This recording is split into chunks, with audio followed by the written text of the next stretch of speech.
Corona virus के alpha beta gamma delta variant के बाद एक नया वेरिएंट आया है, ओमिक्रॉन वेरिएंट। चलिए आज के वीडियो में जानते हैं कि आखिरकार ओमिक्रॉन वेरिएंट है क्या, ओमिक्रॉन वेरिएंट से सावधानियां क्या क्या होनी चाहिए। जैसा डेल्टा वेरिएंट ने इंडिया में कोविड की सेकेंड लहर लाई थी, क्या ओमिक्रॉन वेरिएंट इंडिया में तीसरी कोरोना की लहर ला सकती है। और आखिर में समझेंगे कि आखिरकार गवर्नमेंट ऑफ इंडिया ने क्या क्या स्टेप्स लिए हैं ओमिक्रॉन वेरिएंट से लड़ने के लिए। कोरोना वायरस का ओमिक्रॉन वेरिएंट बहुत ही तेजी से देश और दुनिया में फैल रहा है और WHO ने जैसे इसे वेरिएंट ऑफ कंसर्न की कैटेगरी में रखा, इसे देखते ही वर्ल्ड के सारे देशों के हाथ पैर फूलने लगे, क्योंकि इस समय कोई भी देश एक नई लहर अफोर्ड नहीं कर सकता है, क्योंकि इकोनॉमिकली उस कंट्री के लिए बहुत ही घातक सिद्ध होगा। लेकिन WHO ने इस ओमिक्रॉन वेरिएंट को कैटेगरी ऑफ कंसर्न में रखा ही क्यों है? इसका कारण है आज तक का सबसे तेजी से फैलने वाला कोरोना वायरस का ये म्यूटेंट।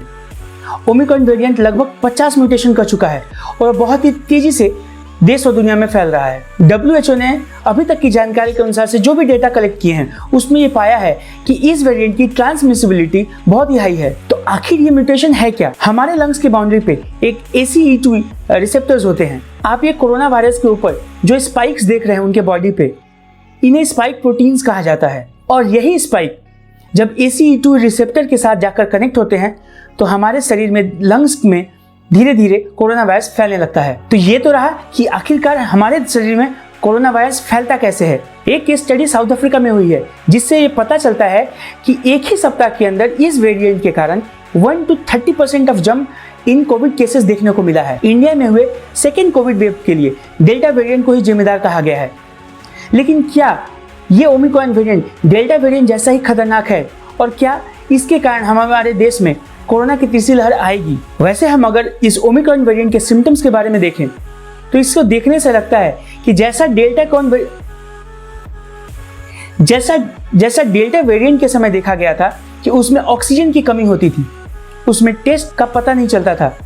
लेकिन इसमें ये सिम्टम्स नहीं देखने को मिल रहे हैं। इसमें सबसे ज़्यादातर एक सिम्टम्स जो कि अलग है डेल्टा वेरिएंट से, वो है फैटीग का होना, मतलब थकान होना। ओमिक्रॉन वेरिएंट कितना खतरनाक होगा वैसे तो इसकी जानकारी उपलब्ध नहीं है, लेकिन साइंटिस्ट अपने ओर से टेस्ट कर रहे हैं और ये पता करने की कोशिश कर रहे हैं ये कितना डेंजरस हो सकता है। अगर साउथ अफ्रीका की स्टडी से देखा जाए तो इस वेरिएंट के आने के बाद साउथ अफ्रीका में हॉस्पिटलाइजेशन के केसेस में बढ़ोतरी हो गई है। लेकिन हमारे पास ये डाटा इतने कंक्लूसिव नहीं है कि जिससे हम ये कह सकें कि इसके कारण हॉस्पिटलाइजेशन बढ़ जाएगा, और शायद इसके लिए हमें टाइम देना पड़ेगा अपने साइंटिस्ट को ये पता लगा सके कि इसका इफेक्टिवनेस कितना है। ओमिक्रॉन वेरिएंट हमारे देश में कोरोना की तीसरी लहर ला पाएगी या नहीं, ये तो हमारे वैक्सीन के एफिकेसी रेट पे ही पता चलेगा कि हमारी वैक्सीन ओमिक्रॉन वेरिएंट से लड़ने में कितनी सक्षम है। होने की दो चीजें हो सकती हैं, एक या तो हमारी वैक्सीन जो हैं वो इस ओमिक्रॉन वेरिएंट से लड़ने में सक्षम है, दूसरा कि वो सक्षम नहीं है। दूसरे के लिए हम ये कर सकते हैं कि हम कोविड प्रोटोकॉल का पालन करें, और अगर हमारी वैक्सीन सक्षम है, अगर ये बाहर निकल कर आता है, देन हमारी सरकारों को ये कंपलसरी बनाना पड़ेगा। जैसे कि आज पुडुचेरी की सरकार ने बना दिया है, एक रूल पास किया है जहाँ पे vaccination is compulsory for all.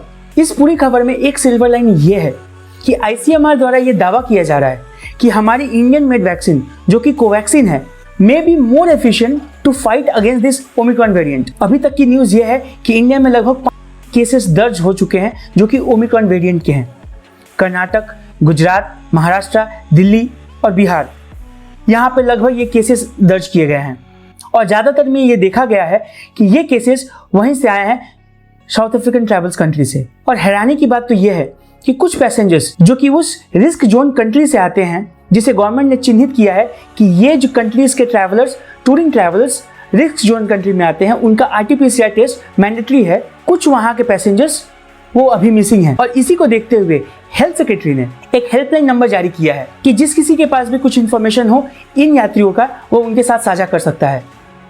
और ये न्यूज़ हमारे इंडिया के लिए कंसर्न है, क्योंकि ये एक स्प्रेडर हो सकते हैं ओमिक्रॉन वेरिएंट का इफ दे आर पॉजिटिव। लेकिन ये क्वेश्चन दिमाग में आता है कि इस ओमिक्रॉन वेरिएंट से लड़ने के लिए कि आखिरकार दुनिया की सारी देशें कर क्या रही हैं। ओमिक्रॉन वेरिएंट के ट्रांसमिसिबिलिटी को देखते हुए दुनिया की सारी बड़ी देशों ने साउथ अफ्रीका से आने वाले फ्लाइट्स को बैन कर दिया गया है। बहुत से साइंटिस्ट और WHO ने इस ट्रैवल बैन को क्रिटिसाइज भी किया है और ये कहा है कि इसके द्वारा जो भी कंट्रीज ये सोच रही है, जैसे कि USA, UK, जर्मनी, अगर ये सोच रही हैं कि इस ट्रैवल बैन करने से वो ट्रांसमिसिबिलिटी को रोक सकते हैं, तो ये गलत है। पर क्या US, UK जैसे सारे देशों ने, जिन्होंने भी साउथ अफ्रीकन कंट्रीज से ट्रैवल बैन किया है, क्या उन्होंने अच्छा काम किया है?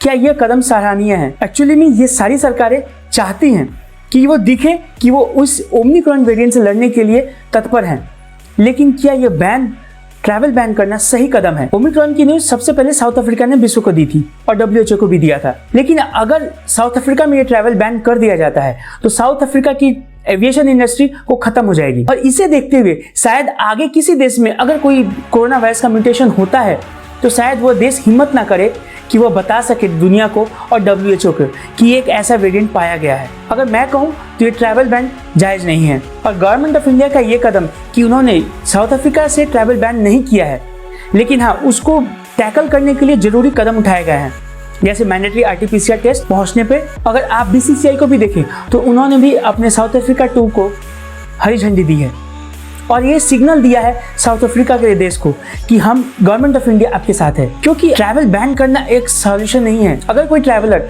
जो कि साउथ अफ्रीका से है लेकिन उसे अमेरिका जाना है, लेकिन अमेरिका ने ट्रैवल बैन किया हुआ है, तो क्या वो अमेरिका नहीं जा सकता? वो कोशिश करेगा कि किसी दूसरे कंट्री चला जाए जहां से अमेरिका में ट्रैवल बैन नहीं है और फिर वो वहां से अमेरिका चला जाएगा। तो क्या वह इस ओमिक्रॉन वेरिएंट को फैला नहीं सकता? फैला सकता है। तो हमें चाहिए कि हम कोविड प्रोटोकॉल का पालन करें, ना कि किसी देश के ट्रैवल इंडस्ट्री को बैन कर दें। हमें सतर्क रहने की जरूरत है और हमें ये कोशिश करनी चाहिए कि पूरे देश एक साथ आए और इस वेरिएंट से लड़ने के लिए सारे दिए हुए कोविड प्रोटोकॉल्स का पालन करें। आपको क्या लगता है, क्या ओमिक्रॉन वेरिएंट देश में कोविड की तीसरी लहर लेकर आएगी या नहीं? आपको क्या लगता है कमेंट में जरूर बताइएगा। अगर आपको यह वीडियो अच्छा लगा और इन्फॉर्मेटिव लगा तो लाइक, शेयर एंड सब्सक्राइब करना ना भूलें और don't forget to press the bell icon. मिलता हूं अगले वीडियो में अगले एनालिसिस के साथ, तब तक के लिए जय हिंद।